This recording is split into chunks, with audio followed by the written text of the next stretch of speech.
They found a great deal to do that morning, and Mary was late in returning to the house, and was also in such a hurry to get back to her work that she quite forgot Colin until the last moment. "Tell Colin that I can't come and see him yet," she said to Martha. "I'm very busy in the garden." Martha looked rather frightened. Miss Mary," she said, "it may put him all out of humor when I tell him that." But Mary was not as afraid of him as other people were, and she was not a self-sacrificing person. "I can't stay," she answered. "Dickon's waiting for me," and she ran away. The afternoon was even lovelier and busier than the morning had been. Already nearly all the weeds were cleared out of the garden, and most of the roses and trees had been pruned or dug about. Dickon had brought a spade of his own, and he had taught Mary to use all her tools, so that by this time it was plain that though the lovely wild place was not likely to become a gardener's garden, it would be a wilderness of growing things before the springtime was over. "There'll be apple blossoms and cherry blossoms overhead," Dickon said, working away with all his might, "and there'll be peach and plum trees in bloom against the walls, and the grasses will be a carpet of flowers." The little fox and the rook were as happy and busy as they were, and the robin and his mate flew backward and forward like tiny streaks of lightning. Sometimes the rook flapped his black wings and soared away over the tree tops in the park. Each time he came back and perched near Dickon and cawed several times as if he were relating his adventures. And Dickon talked to him just as he had talked to the robin. Once, when Dickon was so busy that he did not answer him at first, Soot flew onto his shoulders and gently tweaked his ear with his large beak. When Mary wanted to rest a little, Dickon sat down with her under a tree, and once he took his pipe out of his pocket and played the soft, strange little notes, and two squirrels appeared on the wall and looked and listened. "Thou's a good bit stronger than thou was," Dickon said, looking at her as she was digging. "Thou's beginning to look different for sure." Mary was glowing with exercise and good spirits. "I'm getting fatter and fatter every day," she said quite exultantly. "Mrs. Medlock will have to get me some bigger dresses. Martha says my hair is growing thicker. It isn't so flat and stringy."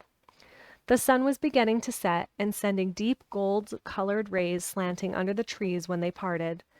"It'll be fine tomorrow," said Dickon. "I'll be at work by sunrise." "So will I," said Mary. She ran back to the house as quickly as her feet would carry her. She wanted to tell Colin about Dickon's fox cub and the rook and about what springtime had been doing. She felt sure he would like to hear it, so it was not very pleasant when she opened the door of her room to see Martha standing waiting for her with a doleful face. "What is the matter?" she asked. "What did Colin say when you told him I couldn't come?" Said Martha, "I wish tha'd gone. He was nigh going into one of his tantrums. There's been a nice to-do all afternoon to keep him quiet. He would watch the clock all the time." Mary's lips pinched themselves together. She was no more used to considering other people than Colin was, and she saw no reason why an ill-tempered boy should interfere with the things she liked best. She knew nothing about the pitifulness of people who had been ill and nervous and who did not know what they could control their tempers, and need not make other people ill and nervous too. When she had had a headache in India, she had done her best to see that everybody else also had a headache, or something quite as bad, and she felt she was quite right, but of course now she felt that Colin was quite wrong. He was not on his sofa when she went into his room. He was laying flat on his back in bed, and he did not turn his head toward her as she came in. This was a bad beginning, and Mary marched up to him in her stiff manner. "Why didn't you get up?" she said. "I did get up this morning when I thought you were coming," he answered without looking at her. "I made them put me back in bed this afternoon. My back ached and my head ached and I was tired. Why didn't you come?" "I was working in the garden with Dickon," said Mary. Colin frowned and condescended to look at her. "I won't let that boy come here if you go and stay with him instead of coming to talk to me," he said. Mary flew into a fine passion. She could fly into a passion without making a noise. She just grew sour and obstinate and did not care what happened. "If you send Dickon away, I'll never come into this room again," she retorted. "You'll have to if I want you," said Colin. "I won't," said Mary. "I'll make you," said Colin. "They shall drag you in." "Shall they, Mr. Rajah?" said Mary fiercely. "They may drag me in, but they can't make me talk when they get me here. I'll sit and clench my teeth and never tell you one thing. I won't even look at you. I'll stare at the floor." They were a nice, agreeable pair as they glared at each other. If they had been two little street boys, they would have flung at each other and had a rough and tumble fight. As it was, they did the next thing to it. "You are a selfish thing," cried Colin. "What are you?" said Mary. "Selfish people always say that. Anyone is selfish who doesn't do what they want. You're more selfish than I am. You're the most selfish boy I ever saw." "I am not," snapped Colin. "I'm not as selfish as your fine Dickon is. He keeps you playing in the dirt when he knows I am all by myself. He's selfish if you like." Mary's eyes flashed fire. "He's nicer than any other boy that ever lived," she said. He's like an angel." It might sound rather silly to say that, but she did not care. "A nice angel," Colin sneered ferociously. "He's a common cottage boy off the moor." "He's better than a common Rajah," retorted Mary. "He's 1,000 times better." Because she was the strongest of the two, she was beginning to get the better of him. The truth was that he had never had a fight with anyone like himself in his life, and upon the whole, it was rather good for him, though neither he nor Mary knew anything about that. He turned his head on his pillow and shut his eyes, and a big tear was squeezed out and ran down his cheek. He was beginning to feel pathetic and sorry for himself, not for anyone else. "I'm not as selfish as you, because I'm always ill, and I'm sure there is a lump coming on my back," he said, "and I'm going to die besides."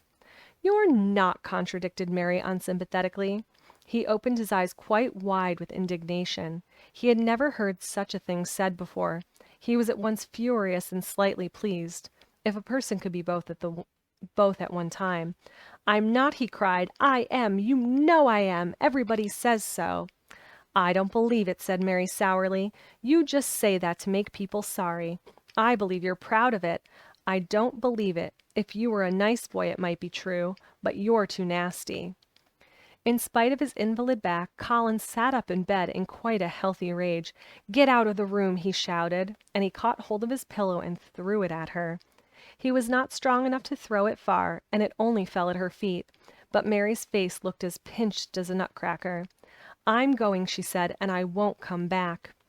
She walked to the door, and when she reached it, she turned round and spoke again. "I was going to tell you all sorts of nice things," she said. "Dickon brought his fox and his rook, and I was going to tell you all about them. Now I won't tell you a single thing." She marched out of the door and closed it behind her, and there, to her great astonishment, she found the trained nurse standing as if she had been listening, and more amazingly still, she was laughing.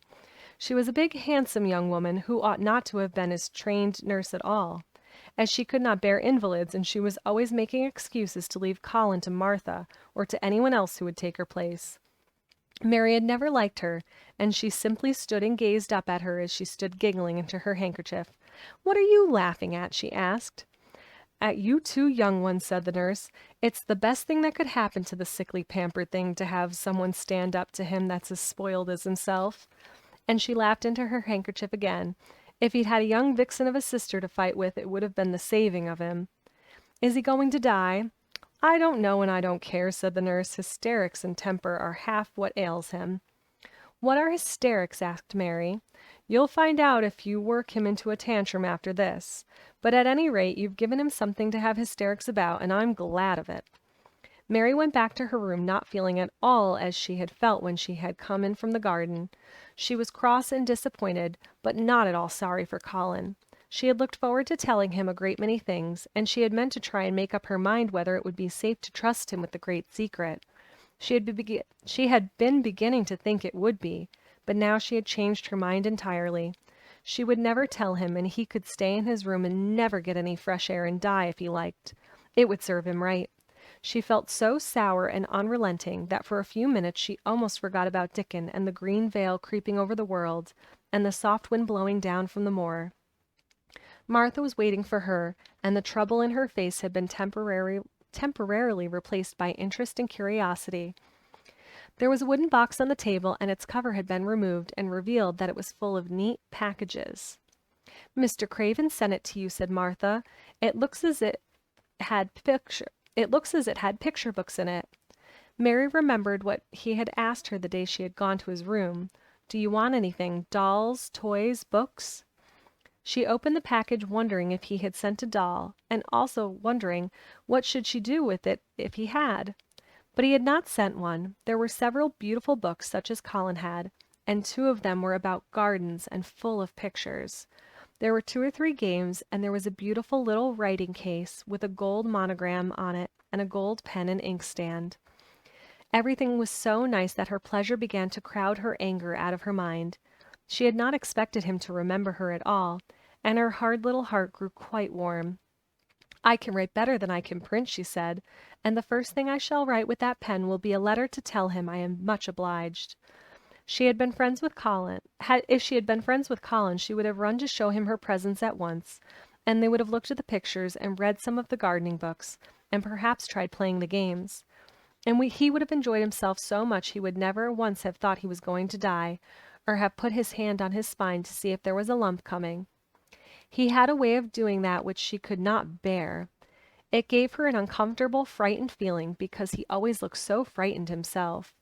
He said that if he felt even quite a little lump some day, she should know his hunch had begun to grow.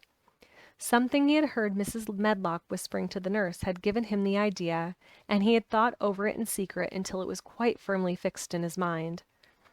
Mrs. Medlock had said his father's back had begun to show its crookedness in that way when he was a child. He had never told anyone but Mary that most of his tantrums, as they called them, grew out of his hysterical hidden fear. Mary had been sorry for him when he had told her. "He always began to think about it when he was cross or tired," she said to herself, "and he has been cross today. Perhaps he has been thinking about it all afternoon." She stood still, looking down at the carpet and thinking. "I said I would never go back again." She hesitated, knitting her brows. Perhaps, just perhaps, I will go and see if he wants me in the morning. Perhaps he'll try to throw his pillow at me again, but I think I'll go."